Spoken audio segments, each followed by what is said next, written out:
And you're really draconian about it. I know. They're like, this is what we're fucking doing, and you're gonna like it, whether you want to or not. A little notice up saying if you're staying, you're okay with this. Yeah, right. We're recording you now, in case you wondered. And even if you didn't, we're still recording you. And now you know. Yeah. Yeah. Cool. I actually hate doing these. Is it obvious? I fucking hate them. Eh. Amy absolutely loves the content. I'm like, cool, I do them just for you. I'm on so many videos these days, and I like do so many recordings that I'm like desensitized to it at this point, where it's almost like I'm wondering actually. Oh yeah, no, that doesn't work. We definitely need that on. Just kidding. Just kidding.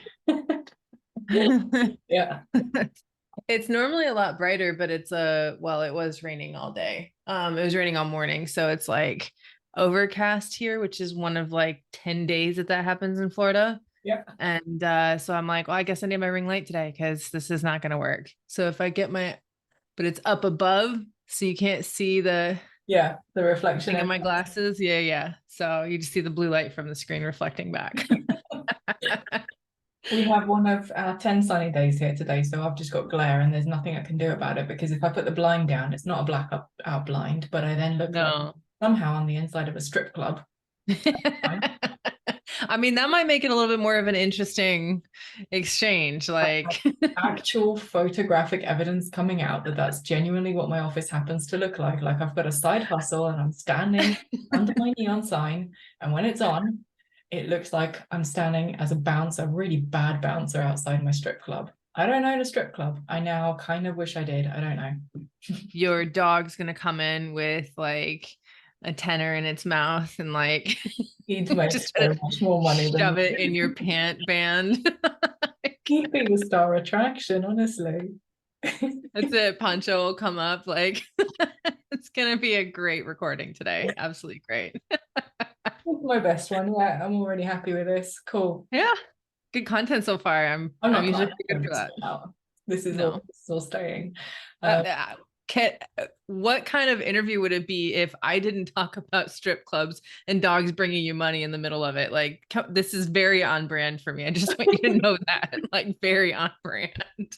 You're gonna really laugh. I haven't got the photo to show you right now. I did a little mini photo shoot recently to update my my photos for LinkedIn and stuff. And genuinely, one of them actually looks it's too glary. Like now, we pull the blind down, and it genuinely I can't clarify it anymore. You'll see it and you'll go, yep, she wasn't exaggerating.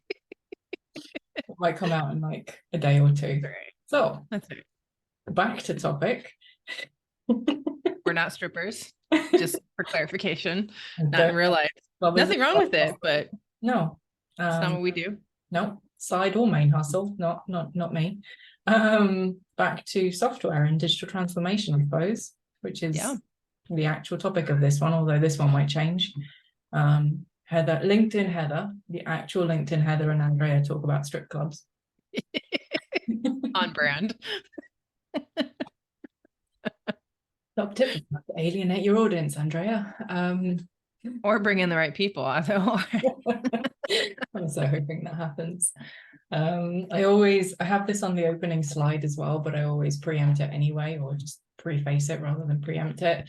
Digital transformation is such a broad topic, and we just break it down to one small part of that. For us, it means a business is using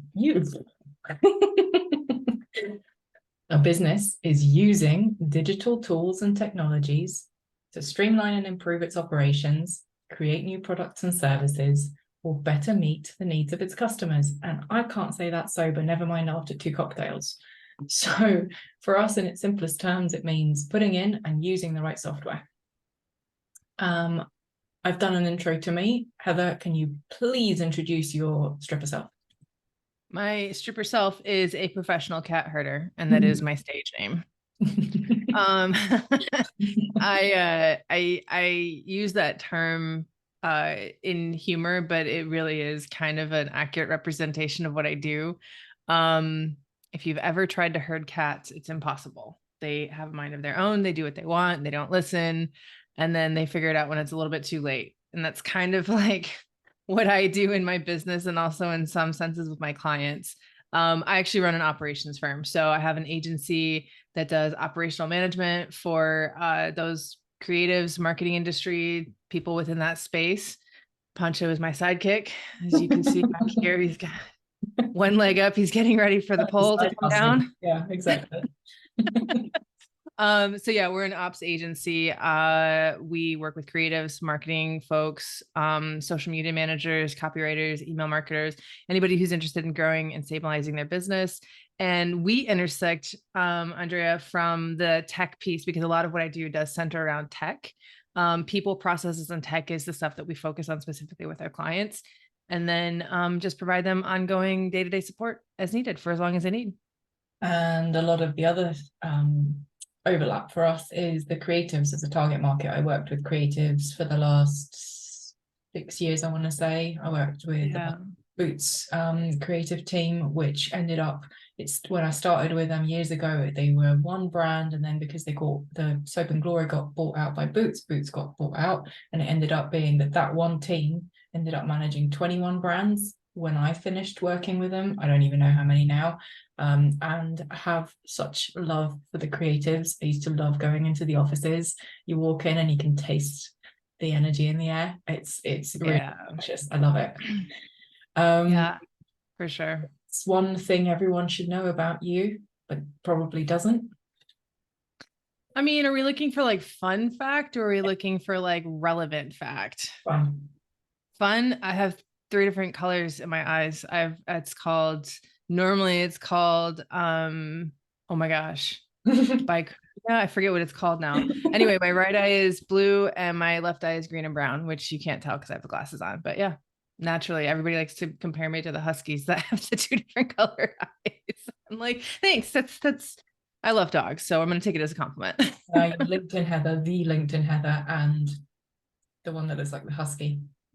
Yeah, great. That's me. That's me. an octopus plushie toy, so you know that's as close as I get to a husky, although I do have a zebra as well. I don't have children. I have a really big soft toy addiction though. What's your favorite app or tool and why? And this is more relevant than fun.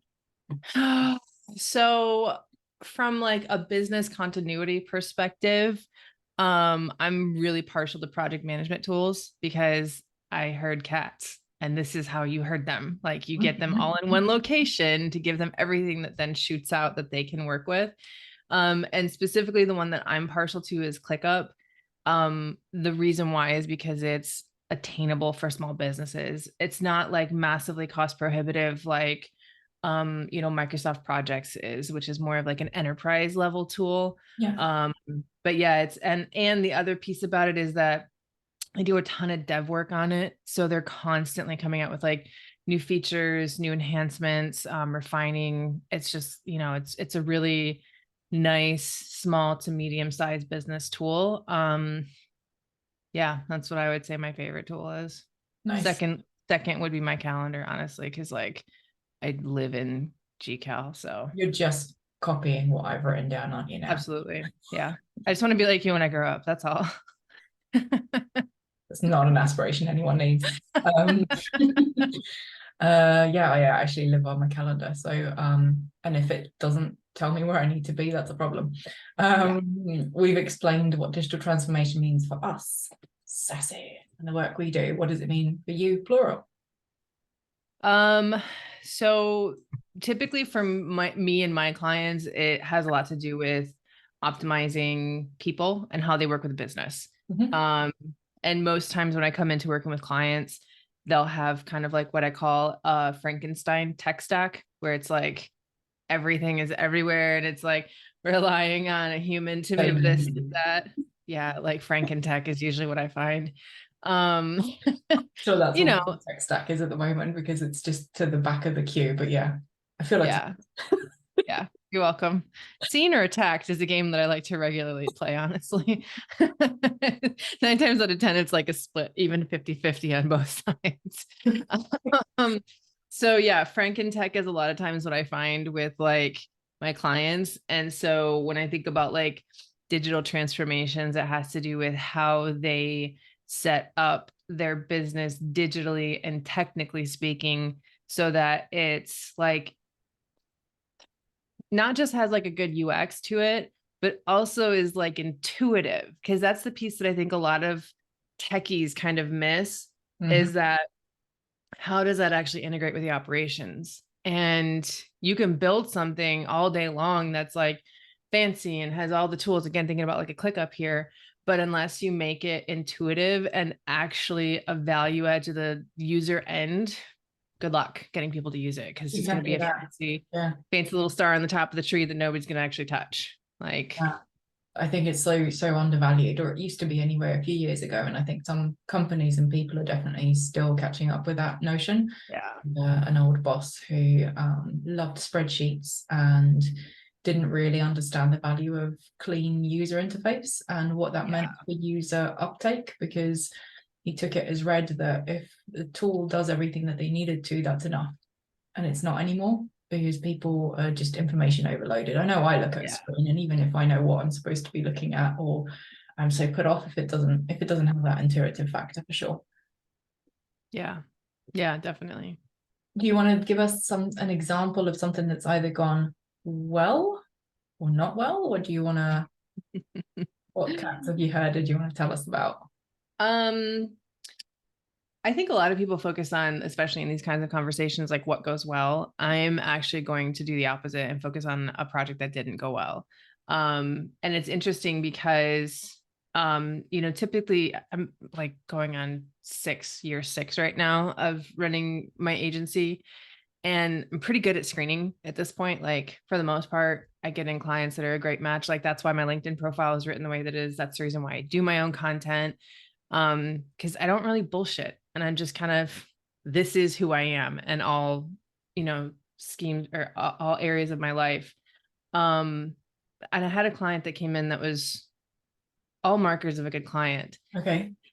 and then found out about 4 months in that they had like a really overpowering people pleasing issue, Okay. which as a leader of a company is problematic. Mhm. Like you have to make decisions that are unpopular sometimes.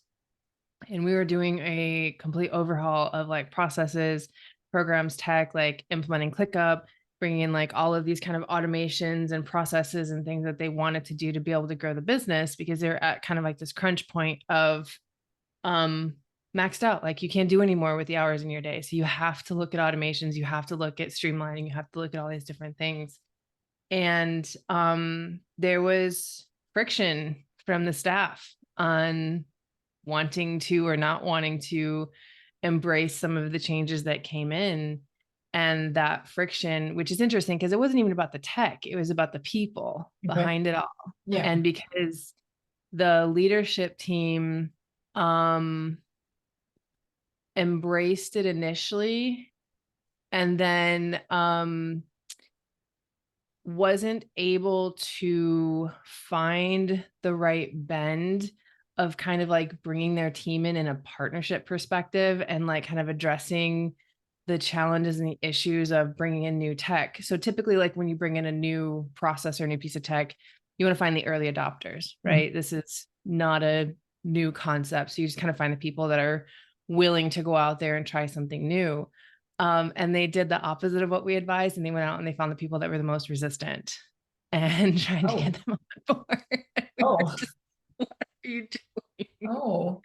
Okay. I mean, So I can see needless the to like good say, logic in that, but they oh. did the exact opposite of what we advised. And I was just like, I think shocked would be the right way of framing that up.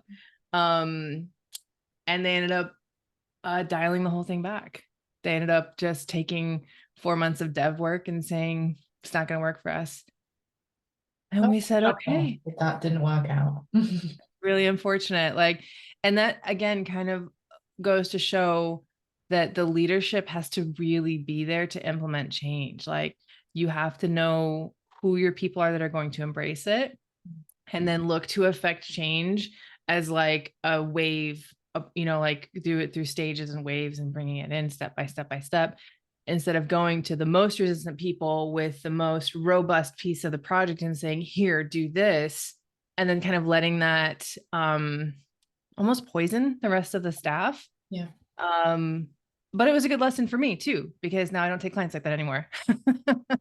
What would you have done differently in that? Not you personally, but is there anything that you would have done differently in that whole thing if you'd taken them on? Yeah. Mm. Yeah. I think that for me in that situation, our scope got blown pretty quickly. Like we started with one scope and then they wanted to expand, and we billed appropriately for that expansion of scope.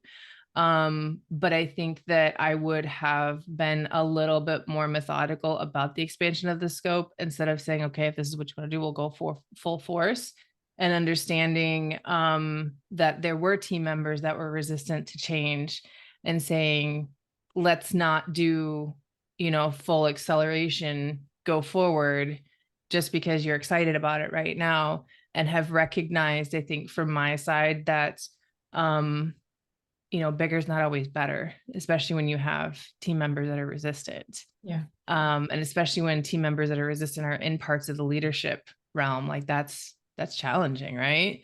And yeah, just being able to say, okay, let's piecemeal this a little bit more and do it a little bit slower, maybe with reduced budget over a longer period of time. And the other thing that I learned is that it's really best for me to sit in like a full agency model, because I'm very, very, very, very good at strategy, and that for clients is very appetizing for them to kind of like understand what that can look like, but I'm not for hire for the long term. And that's the piece that can sometimes get me in trouble, is that having those like boundaries in place and saying, okay, like I have a team that will do this for you. They can go implement it. But I'm off the table now. So that's a lesson for me. I like that. Yeah. Just wary of time. Any advice for anyone out there, like creatives or anyone on that side of the table, about to embark on their own digital roller coaster? That's what it is. I literally have one piece of advice for everybody who's getting started. Don't be afraid to fail. Like that's the reason why I sat here and told you a story about something that I messed up. And this is literally in the last year for me. This isn't something that happened like 2, 3, 4 years ago. A lot of times why entrepreneurs or new founders will kind of throw in the towel is because that muscle of failure isn't built. And to be able to overcome, you have to experience failure. Without that, you're not going to develop the grit. You're not going to develop the resilience. You're not going to develop the experience. You're not going to understand what you don't want so that you can figure out what you do want. Yeah. And so, being messy and being imperfect and understanding and owning your own mistakes is part of the journey. So embrace it, go after it, and don't be afraid to, take those moments of failure and really reflect on them instead of doing the finger pointing. Yeah. And just own it and change it and move on. That's it. Echoing that, I've got a former client who learned a lot of lessons through something that didn't work out. And they took all of those lessons and did it better the second time around, basically, so that it did work out. It wasn't quite the straight path that they would have liked, especially budget wise, but rather than letting it beat them, they did exactly what I think you've just said. So last one, what's your favorite hack or pro tip you wish you'd known 3 years ago? You only need to know step 1. That's it. You only need to know step 1. You don't have to know step 7, 8, 9, 10. You just need to know step 1. So my favorite life hack is to just take step 1, and the rest of it you'll figure out, because by the time you take step 1, the information for step 2 is starting to reveal itself, and then step 3, and then step 4, and just go do it. Imperfect action is greater than perfect inaction any day of the week. I'll take that one. I'm going to write that one down and stick it on my wall. Yeah, that's like my favorite saying. It's probably the one that I'm the most known for as well. I like it. I like it very much. It resonates a lot as well. Thank you so much. Much appreciated. We've managed to keep you to time as well. So thanks so much for jumping on. Yeah, anytime. I can't also too, I was gonna mention, I know you're gonna edit this, but if you don't mind throwing me the raw recording, I have an editor on staff too that can do some slicing and dicing for my own socials if you're cool Yeah, with that. absolutely. I'll send you a link from Google Drive once I've bunged it on there as well. Yay. Yeah. I appreciate that. It was good to catch up with you. See you very soon. All right, Bye. bye.